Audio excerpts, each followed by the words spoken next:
David Eric Lambert was originally found guilty after taking close-up photos of women in Kingsport stores in 2016.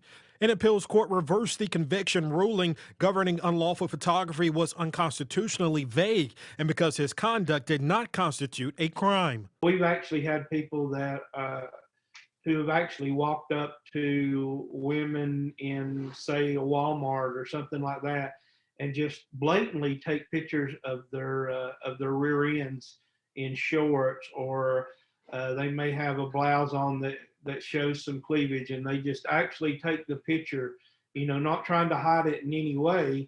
Senate Bill 331 tries to make taking offense of non-consensual photos of others illegal again. But that's what we're trying to do with this bill, is to address those things where people are blatantly, taking those pictures of intimate areas for sexual gratification. They're taking these pictures and trading them on the internet and stuff for child porn and this, that, and the other. But the new law, which tries to close loopholes, faces an uphill battle if it's challenged in court. There are some clear constitutional questions at issue in the statute, specifically First Amendment questions. According to Vanderbilt law professor G.S. Hans, courts are looking for very clear standards, especially when it comes to free speech protections. There's a few things I think that are at issue in this case that are particularly relevant.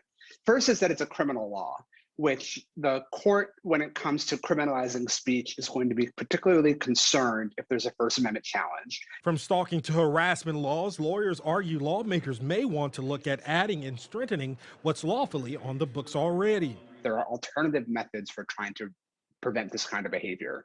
I don't think people think that this behavior is good, right? That in generally want this to happen in our society.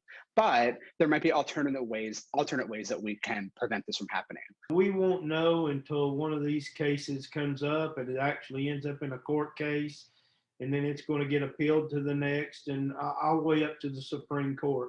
For Representative John Crawford, he says with the changing society, laws governing advancing technology is important to get right.